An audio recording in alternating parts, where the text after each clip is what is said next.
Mesdames et messieurs, bonjour et bienvenue sur Télé Djibouti dans cette nouvelle édition de votre journal de 15 heures. Voici tout de suite les titres de ce jeudi 17 octobre.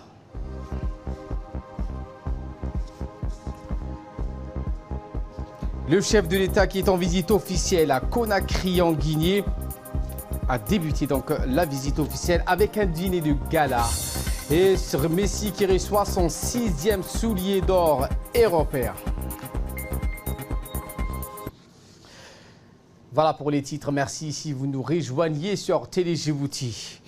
Le président de la République, Ismaël Omar Guelleh, donc est en visite officielle en Guinée-Conakry. La République de Guinée a déroulé le tapis rouge pour le président Ismaël Omar Guelleh, arrivé hier mercredi dans l'après-midi pour une visite d'État de 48 heures, la première qu'il effectue en tant que président dans ce pays de l'Afrique de l'Ouest. Explication avec notre correspondant sur place, Mohamed Abdelrahman.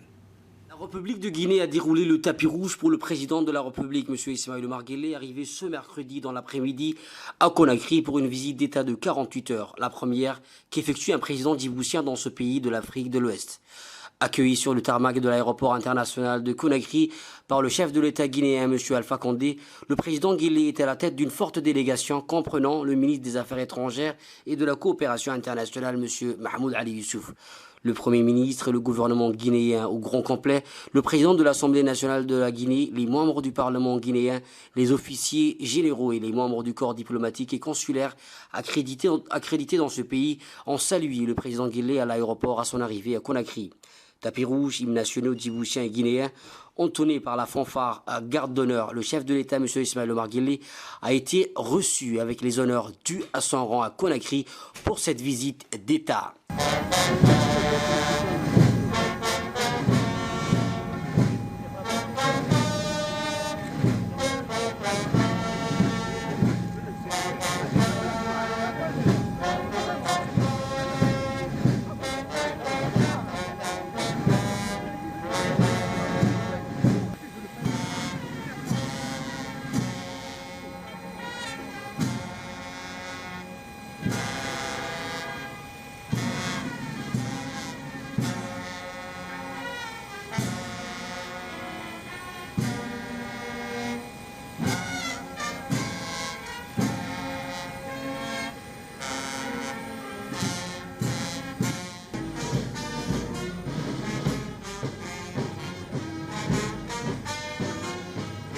La visite du chef de l'État djiboutien devrait permettre d'impulser un nouveau souffle aux relations de coopération entre les deux pays frères et amis. La visite du président Ismaël Omar Guelleh en Guinée, une visite historique, sera un moment important aussi pour les autorités des deux pays.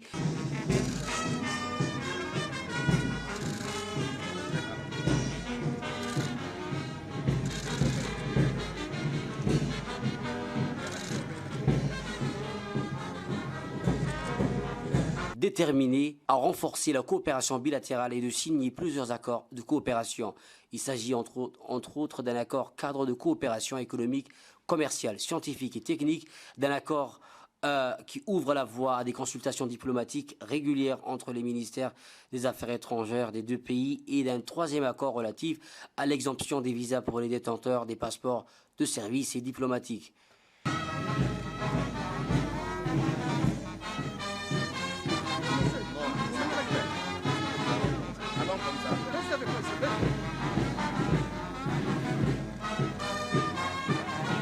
Après les salutations d'usage, les deux dirigeants ont eu un premier tête-à-tête au salon d'honneur de l'aéroport international de Conakry. Le président de la République de Guinée, professeur Alpha Condé, a souhaité la bienvenue à son homologue djiboutien et à l'ensemble de la délégation qui l'accompagne.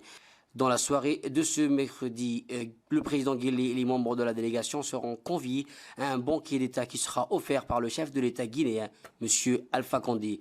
Figure également au menu de cette visite une cérémonie de décoration du président de la République, M. Ismaël Omar Guelleh. La visite d'État historique du président Guelleh en Guinée-Conakry s'inscrit dans le cadre des renforcements des liens d'amitié et de coopération entre la République du Djibouti et la République de Guinée. Par ailleurs, le président Guelleh va s'entretenir donc demain avec son homologue de la Guinée-Conakry et vont donc soulevé plusieurs points, à savoir les relations d'amitié et de coopération entre Djibouti et Guinée et les moyens de les raffermir davantage. Par la même occasion, dans la journée de demain, il est prévu de parapher plusieurs accords d'intérêt commun entre la République de Djibouti et la République de Guinée. Mohamed Abdourahmane, RTD, Conakry. Et bien donc, dans le cadre de cette visite officielle que le président de la République effectue en Guinée-Conakry, le président Guelleh a été convié hier soir à un dîner de gala offert en son honneur par le chef de l'État guinéen Alpha Condé. Ce dîner de gala a vu la participation côté guinéen, l'ensemble des membres du gouvernement, le président de l'Assemblée nationale de la Guinée, les membres du Parlement, les officiers généraux et les membres du corps diplomatique et consulaire accrédités dans ce pays. Frères et amis, on prépare à ce banquet. Côté djiboutien, on assisté donc les membres de la délégation djiboutienne qui accompagnait le président de la République dans le cadre de cette visite d'État, à savoir le chef de la diplomatie djiboutienne, Mahmoud Ali Youssouf, l'ambassadeur de la République de Djibouti au Maroc et représentant permanent de Djibouti auprès de la Guinée-Conakry, Ibrahim Biledou Ali, le directeur des relations bilatérales du ministère des Affaires étrangères, ainsi que d'autres responsables. Cette soirée de gala qui s'est déroulée au palais présidentiel Sékou Touré a été marquée par une cérémonie de décoration au cours de laquelle le chef de l'État s'est vu donc attribuer une distinction. Il a donc s'est vu attribuer l'insigne de grand choix de l'Ordre national de mérite, la distinction honorifique la plus élevée de l'État guinéen. Ce dîner de gala témoigne des bonnes relations entre notre pays et la Guinée. Dans une intervention faite à cette occasion, le président Ismaïl Omar Guelleh a remercié le président Alpha Condé et le peuple guinéen pour l'accueil chaleureux et fraternel qui lui a été réservé. Donc cet insigne d'honneur vient donc à point nommé de cette visite officielle du président Guelleh, car la Guinée a connu une période de stabilité politique et sociale qui l'ont conforté dans un processus de développement en dépit des obstacles qui se sont dressés sur leur chemin. Le dîner des galas s'est déroulé dans de bonnes conditions, a été un moment de convivialité, d'amitié et de fraternité entre la délégation djiboutienne conduite par le président de la République, Ismaïl Omar Guelleh, et les officiels guinéens à leur tête, le professeur Alpha Condé, président de la République du Guinée.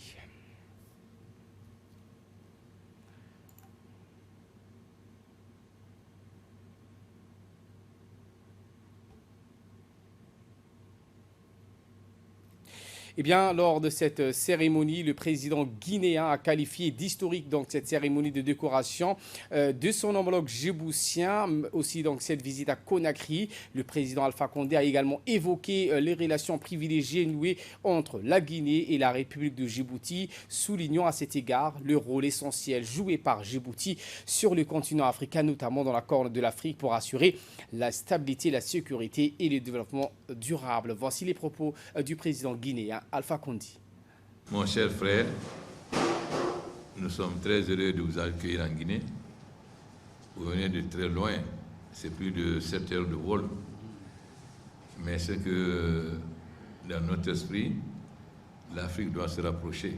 C'est vrai que nous sommes aux deux pôles de l'Afrique, mais votre présence y montre que le renforcement et la marche vers l'unité africaine est une réalité. Et que nous ne sommes pas enfermés seulement dans notre structure régionale, mais aussi que nous sommes ouverts à la coopération. Évidemment, nous savons le rôle que vous jouez actuellement au niveau de la Somalie, qui est une très grande préoccupation pour tout le monde, car nos frères somaliens connaissent une situation extrêmement difficile, malgré la présence des forces de l'Union africaine. Donc je suis très heureux de constater que vous avez convoqué les deux présidents, celui de Somalie et de Somaliland, afin d'arriver à une solution de fédération qui permettra de vaincre les Chebab, parce que la Somalie, Social Barré, était un pays florissant. Je sais aussi le rôle que vous jouez pour le renforcement des relations avec votre grand voisin de Turquie. et votre participation à l'Union africaine, mais aussi à la Oumma islamique dont nous sommes membres. Et venir de si loin montre à tout le monde que les Africains sont décidés à se donner la main pour faire avancer l'Afrique en dépit des distances.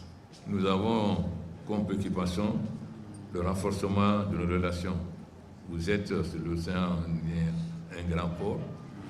Nous voulons aussi faire de la Guinée un très grand port, une sorte de hub sur l'océan Atlantique. Parce que la Guinée est le port le plus proche par rapport à l'Amérique du Sud. Donc au fond, nos économies se ressemblent dans la mesure où nous avons des ports qui peuvent être des ports qui rapportent sérieusement à nos pays. Je sais aussi que le Djibouti a traversé beaucoup d'épreuves. Nous avons eu les mêmes réactions en 1958, même si les résultats n'ont pas été tout à fait les mêmes, pour des raisons... Bon, mais ça montre aussi le courage du peuple djiboutien. Pendant longtemps, on a essayé d'opposer les Somalis et l'Afsar, mais grâce à votre sagesse et celle de votre oncle, aujourd'hui, ces deux peuples vivent en paix et dans la concorde, ce qui est extrêmement important.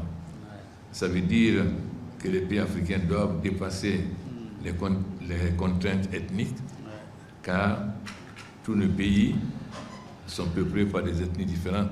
Or, ces différences doivent être un enrichissement de nos pays et non pas une contradiction. Malheureusement, très souvent, les hommes politiques manipulent l'ethnie ou la religion pour opposer les peuples. C'est nous qui devons avoir la sagesse de ne pas tomber dans ce piège, car nos pays ne peuvent avancer que dans la stabilité, dans la paix, dans la concorde nationale. Donc, je vous souhaite encore la bienvenue en Guinée, à vous et à votre délégation. Et j'espère avoir l'occasion aussi de vous rendre visite pour montrer aussi au peuple djiboutien que les relations entre l'Afrique de l'Est et l'Afrique de l'Ouest sont des relations réelles malgré la distance. C'est l'heure donc de l'appel à la prière. Eh bien, dans une intervention faite à cette occasion, le président Ismaïl Marguerite donc a remercié son homologue guinéen Alpha Condé et le peuple guinéen pour l'accueil chaleureux et fraternel qui lui a été réservé à lui et à sa délégation. Écoutons la première partie de l'intervention du président de la République en visite officielle de 48 heures à Guinée. Excellence, Monsieur le Président et chers frères, permettez-moi tout d'abord de vous exprimer au nom de la délégation qui m'accompagne et à mon nom personnel mes vifs remerciements pour l'accueil fraternel qui nous a été réservé depuis notre arrivée dans votre beau pays. Votre accueil nous a profondément touchés.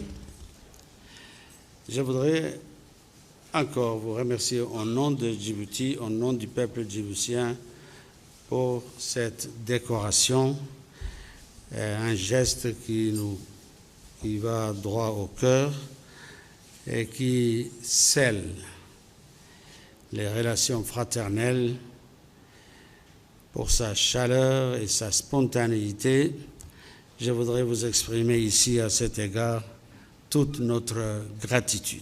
Permettez-moi également de vous remercier pour le sentiment d'amitié et de considération que vous avez si éloquemment exprimé à l'endroit du peuple djiboutien. Je voudrais à mon tour vous témoigner au nom de la République de Djibouti notre estime et notre amitié. Je souhaiterais ensuite, Excellences et chers frères, m'acquitter d'un agréable devoir qui est de vous rendre un hommage appuyé pour la sagesse avec laquelle vous avez dirigé votre pays au cours de ces dernières années. En effet, sous votre leadership éclairé, la Guinée a connu une période de stabilité politique et sociale qui l'ont conforté dans son processus de développement en dépit des obstacles qui se sont dressés sur votre chemin. Votre pays ne cesse d'enregistrer des chiffres de croissance positifs depuis un certain nombre d'années aussi bien dans le secteur minier que dans le secteur agricole ou celui des infrastructures. Je tiens par ailleurs à rendre hommage à la résilience du peuple frère guinéen qui a su relever tous les défis auxquels il a été confronté au cours de ces 60 dernières années d'existence afin de préserver son unité et son désir d'avancer vers un avenir meilleur. Il m'est enfin agréable de rappeler aussi votre leadership dans la grande famille de l'Union africaine qui a toujours bénéficié de votre appui constant et de votre hospitalité dans son processus de transformation en une grande organisation intégrée et prospère. Dans la seconde partie du discours du président Guelleh, le président de la République a rappelé d'impulser donc un nouveau souffle aux relations de coopération entre les deux pays frères et amis, en l'occurrence la République de Djibouti et la République de Guinée. Voici la seconde partie de l'intervention du président de la République, Ismaïl Omar Guelleh. Nos deux pays, Monsieur le Président, ont en partage une culture africaine commune, se nourrissant en permanence de ces valeurs islamiques, de tolérance et de partage. Si les Djiboutiens se sont toujours sentis proches de leurs frères et sœurs guinéens, c'est aussi grâce à cette culture francophone que nous avons en commun. Les relations entre nos deux pays frères se fondent en outre sur des valeurs et des convictions communes et sur le dessein partagé de bâtir une Afrique nouvelle, en phase avec les mutations contemporaines.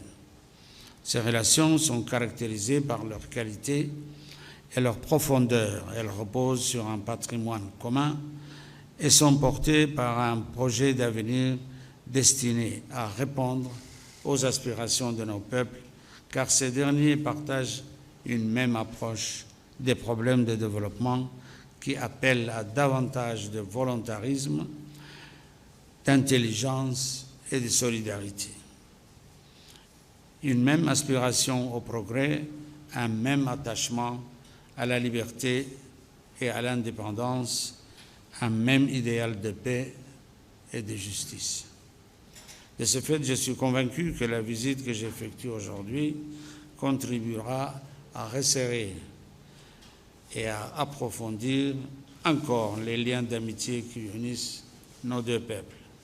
Je suis également convaincu que ces liens nous permettront d'ouvrir des perspectives prometteuses dans le sens de l'approfondissement et du développement continu de nos relations bilatérales et s'inscrivent clairement dans une vision d'intégration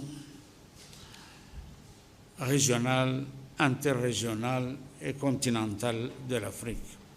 La rencontre de nos deux pays aujourd'hui, dans ce cadre particulier et au plus haut niveau, témoigne d'une volonté profonde d'initier un modèle de coopération bilatérale exemplaire et mutuellement avantageuse, répondant aux exigences de nos besoins respectifs. Je voudrais encore une fois vous remercier, mon cher frère, de ce geste d'amitié qui va encore resserrer nos liens et qui sera marqué à jamais dans nos cœurs, Monsieur le Président. Je vous remercie. Voilà donc pour ce chapitre de la visite officielle du président de la République, Ismaïl Omar Guelleh, en Guinée-Conakry. Autre actualité de ce 15h, le ministre de l'Enseignement supérieur et de la Recherche, Dr Nabil Mohamed Ahmad, a inauguré ce matin une nouvelle série d'ateliers de formation professionnelle au Centre universitaire pour la science et la technologie.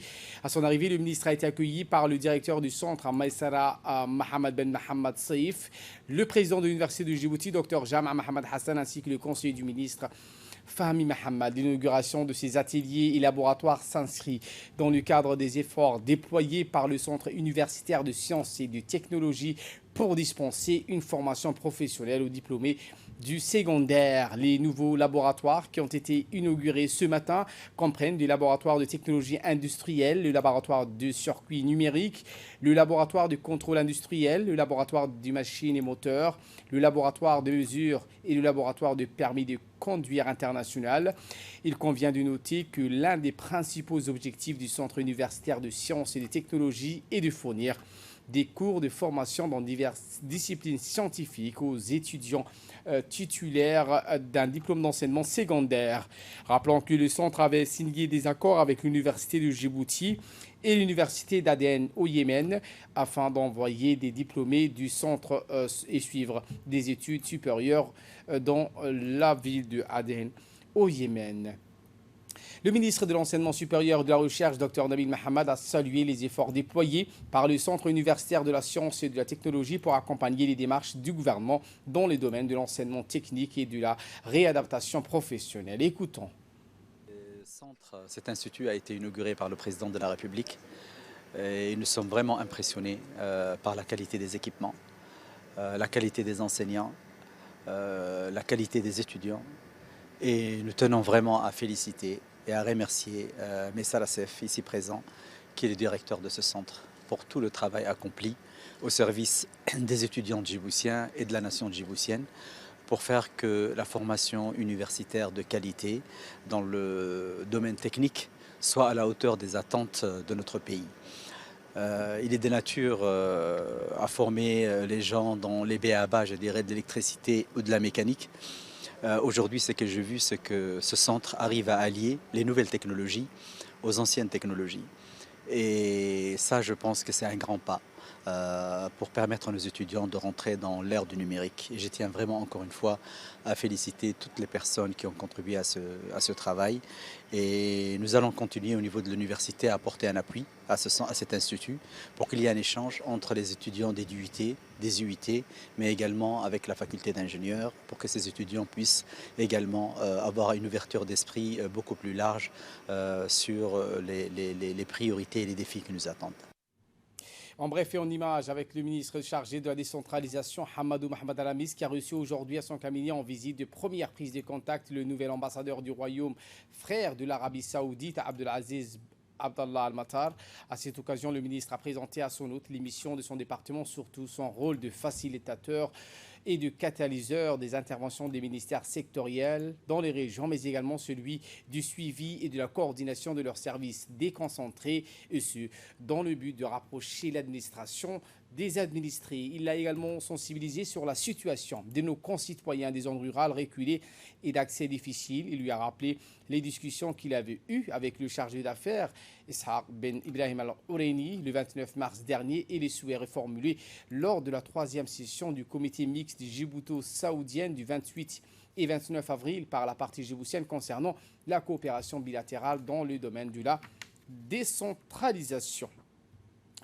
Le chef d'état-major général des armées a reçu le général Michael Turel, commandant de la CHTF. Le général du corps d'armée, Zakaria Cheikh Ibrahim, chef d'état-major général des armées, a reçu aujourd'hui dans son bureau à l'état-major général des armées le général de division Michael Turello, commandant des forces multinationales interarmées en charge de la Corne de l'Afrique. Dans son déplacement, le général Michael Turello était accompagné du colonel Kenneth Crow, commandant de la base américaine du camp Lémonier, le capitaine Sénéz, attaché militaire à la chancellerie américaine côté djiboutien. Le général Zakaria Cheikh Ibrahim était assisté par le général de brigade Tahir Ali Mohamed, chef d'état-major de la défense, du colonel Mohamed Elmi Abani, chef de la division opération, du colonel Fouad Elmi Waïs, commandant de la DCMAT, du colonel Dahir Hassan Abadi, chef du corps du régiment blindé, du lieutenant-colonel Younis Elmi, le chef de cabinet du CMGA, du lieutenant Lula Ali et du sous-lieutenant Mohamed Mahmoud de la direction des relations internationales. Après les mots de bienvenue du chef d'état-major général des armées, terre d'échange et de rencontres, le général Zakaria Cheikh Ibrahim a indiqué que les États-Unis et Djibouti entretiennent des relations privilégiées de longue date et a affirmé sa volonté de poursuivre ces échanges dans le domaine de la défense. De son côté, le général Michael Turello, commandant, a remercié le général Zakaria Cheikh Ibrahim de l'accueil chaleureux et s'est engagé à renforcer et raffermir les liens d'amitié et de coopération militaire.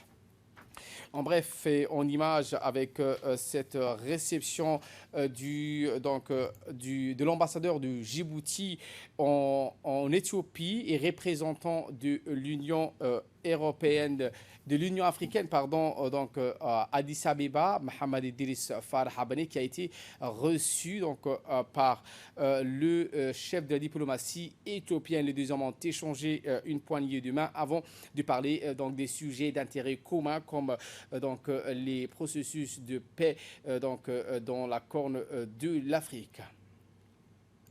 Dans le cadre de la politique de lutte contre la désertification de l'environnement en proie à des sécheresses accentuées, le ministère de l'Agriculture, de l'eau, de la pêche, de l'élevage et des ressources halieutiques a entrepris une campagne de plantation de 100 000 arbres. Cette campagne a vu la participation de l'ensemble du gouvernement et des institutions étatiques, car l'environnement est l'affaire de tous.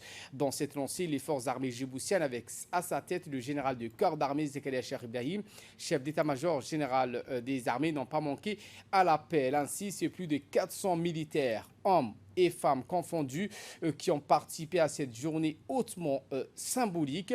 Ces militaires ont été déployés le long de la route de l'aéroport avec pour point de départ la cité militaire de Gabod 1 pour se terminer au carrefour d'Ambouli. Le colonel Mohamed Bouaïs Abane, major du garnison des forces armées djiboutiennes, a été chargé de la supervision de cette opération de grande envergure. Au total, les 6 corps qui constituent la garnison de Djibouti ont tous été de la partie.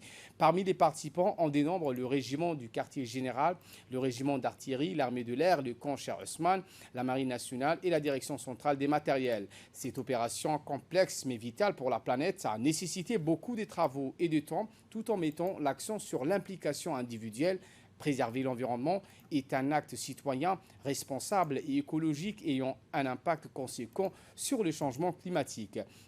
Les arbres non seulement stockent du CO2, mais ils ont également beaucoup d'autres avantages pour le climat. Leurs racines préviennent l'érosion des sols, leurs canopées nous offrent de l'ombre, leurs feuilles se décomposent en nutriments bénéfiques aux plantes qui alimentent le bétail. Les arbres offrent aussi un habitat pour de nombreux animaux, produits essentiels à nos modes de vie et nos économies, comme le caoutchouc, le café ou encore les bois durs. Et sous l'égide de son premier magistrat, Ismaël Marguelé, la République du Djibouti a célébré hier mercredi 16 octobre, tôt dans la matinée, la journée mondiale de l'alimentation. En effet, le chef de l'État, par la plantation d'un arbre, donné le coup d'envoi à ce processus appelé à doter à terme notre pays de 100 000 arbres. C'est dans cette optique que le haut commandement de la gendarmerie, avec à sa tête le colonel Zakaria Hassanadan, chef d'état-major de la gendarmerie nationale, a voulu répondre à la politique du président de la République pour la protection de l'environnement face au phénomène du changement climatique planétaire. Ainsi, tôt le matin, le colonel Zakaria Hassanadan, les officiers et sous-officiers militaires du rang ont pris part aux activités de plantation d'une centaine d'arbres sur le long du corridor de la RN1, la route nationale 1, notamment à l'entrée du centre d'instruction Cheikh Moussa au PK23 en direction du centre-ville. Ainsi, le colonel Zakaria Hassanadan a encouragé ses personnels de poursuivre ces opérations de plantation des arbres. Rappelons que notre pays est signataire de la Convention de Rio en 92 qui prône l'application des politiques nationales voire régionales pour la préservation de l'environnement. Exemple, la Grande Muraille verte reliant Dakar à Djibouti sur près de 8000 km est un projet initié en 2007 par une dizaine de pays africains afin de lutter contre la désertification. Enfin, il conviendrait de citer pour l'occasion une célèbre citation d'Albert Zilevou: le plus grand partage qu'un être humain ferait est de planter un arbre pour l'humanité. Le CRIPEN n'est pas en reste avec les plantations des arbres dans les écoles. Le ministère de l'Éducation nationale et de la formation professionnelle a organisé une opération de grande envergure de plantation d'arbres dans tous les établissements scolaires du pays. Des milliers d'élèves et d'enseignants à travers tous les établissements scolaires du pays se sont donné la main très tôt dans la matinée pour creuser puis planter les racines et les troncs des arbrisseaux de la famille de Moringa dans le cours des écoles primaires, moyens et secondaires. Le moringa a été retenu car c'est un arbre de vie à la croissance rapide et aux fleurs odorantes et aux fruits très nutritifs. Pour les MENFOP, il s'agit d'inculquer à travers cette opération d'ampleur nationale un esprit de préservation de l'environnement et de lutte contre la désertification. Le secrétaire général du MENFOP, Mohamed Abdallah Mahyoub, a pris la tête d'une tournée avec le haut cadre du ministère dans plusieurs établissements afin de s'assurer du bon déroulement de cette opération. La délégation a été agréablement surprise par la forte mobilisation dans chaque établissement scolaire visité. Élèves et enseignants, mais aussi les personnels administratifs ont tout mis la main à la pâte et ont planté des racines de moringa dans les allées des cours d'école. Le secrétaire général et le haut cadre du ministère se sont réjouis de cette mobilisation qui montre la pleine implication et surtout le début du changement de mentalité qui devra installer un esprit protecteur de l'environnement parmi les élèves très tôt dans leur vie, de citoyens consciencieux des enjeux de la planète. C'est donc un beau succès sur lequel le MENFOP se prépare à bâtir et cultiver les hommes de demain avec l'état d'esprit et la conscience adéquate. Et de là, donc, nous passons à l'actualité internationale. Mais avant cela, cette tournée régionale dans les localités avec la prise de contact du préfet de la région de Dikil. C'est dans le cadre de cette tournée que et les prises de contact que le préfet de la région du Dikil, Aden Darar Moussa, a entamé sa première visite de travail dans les zones nord-ouest pastorales de la région de Dikil, notamment les localités de Koussour, Aloili, Moutrous et Bargbeitou. Pour cette visite, le préfet de la région de Dikil, Aden Darar Moussa, était accompagné de ses proches collaborateurs, notamment du président du conseil régional, Abdelrahman Younissaré, du sous-préfet de Yoboki, Adou Sanala Seoudoum, des deux parlementaires de la région, Mohamed Moussa Oussa et M. Mohamed Jama Guedi Adan, le chef de corps du Riyad, le colonel Idriss Omar, Elié, le chef du bureau de régional de l'éducation, Warsama Omar Warsama, ainsi que des responsables de services déconcentrés. Nécrologie, donc, pour clore l'actualité nationale, c'est avec beaucoup de tristesse et d'émotion que nous avons appris le décès survenu avant-hier mardi du défunt Abdi Mohamed Abdillahi dit Abdikin, feu Abdi Mohamed Abdillahi, né en 1949 à Ali Sabié, était un professeur de sciences naturelles à l'éducation nationale. Il avait étudié ses études supérieures en Somalie avant l'indépendance et a poursuivi ses études en France, à Lyon. Également, il était un étudiant membre de la FLCS. Abdi Mohamed Abdillahi a laissé derrière lui une veuve, 8 enfants et 6 petits-enfants. L'ensemble du personnel de la radio aux télévisions de Djibouti et la direction présente ses sincères condoléances aux défunts. Abdi Mohamed Abdillahi, que le Tout-Puissant ait pitié de son âme et l'accueille dans son paradis éternel. Inna lillahi wa inna ilayhi raji'un. Et donc de là, nous passons en nouvelles du monde. Début d'un sommet européen crucial pour le Brexit. Les négociateurs européens et britanniques ont travaillé jusqu'à la dernière minute avec l'espoir de présenter un accord sur le Brexit au sommet qui s'ouvre ce jeudi 17 octobre au risque de faire passer au second plan le sujet brûlant de l'offensive turque en Syrie. Explication.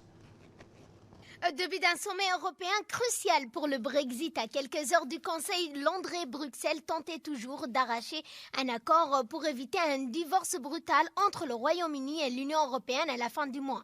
À l'issue d'une longue journée de discussion, le négociateur de l'Union européenne, Michel Barnier, a constaté hier soir de bons progrès, mais a indiqué que le travail se poursuivait. Des progrès satisfaisants ont été réalisés et les travaux se poursuivent. Boris Johnson a quitté le 10 Downing Street pour se rendre au sommet européen à Bruxelles après une journée de lutte pour obtenir un accord pour le Brexit. Pour les dirigeants de l'Union européenne, les bases de l'accord sont prêtes, mais les doutes subsistent du côté britannique, notamment au sujet de Boris Johnson qui souhaite montrer aux autres politiciens qu'il n'a pas trop cédé. Le prodige argentin Lionel Messi reçoit son 6e soulier d'or européen. Le capitaine du Barça, Lionel Messi, a reçu hier à Barcelone son 6e soulier d'or européen, récompense annuelle attribuée au meilleur marqueur des championnats européens et dévolue à l'Argentin grâce à ses 36 buts de la saison passée. Les détails dans cette séquence. Reçoit son 6e soulier d'or européen. L'attaquant barcelonais de 32 ans est talonné de 3 buts par Kylian Mbappé, le jeune attaquant français du Paris Saint-Germain ayant marqué 33 buts sur la saison 2018-2019. Lionel Messi a reçu le trophée des mains de ses deux fils Thiago et Matteo et a souhaité dédier ce prix en particulier à sa famille et à ses coéquipiers présents, dont Luis Suarez et Jordi Alba. Avec son 3e soulier d'or consécutif après celui de 2010, 2012, 2013, la Pulga a encore pris un peu plus d'avance au palmarès du trophée sur son éventuel rival Cristiano Ronaldo qui en compte 4, tandis qu'aucun autre joueur n'en compte plus de 2 à l'instar de son coéquipier actuel, l'Uruguayen Luis Suarez, depuis la création de la récompense en 1967. Voilà donc pour l'essentiel de ce 15h. Merci à vous de nous avoir suivis et très bon suivi des programmes sur Télé Djibouti.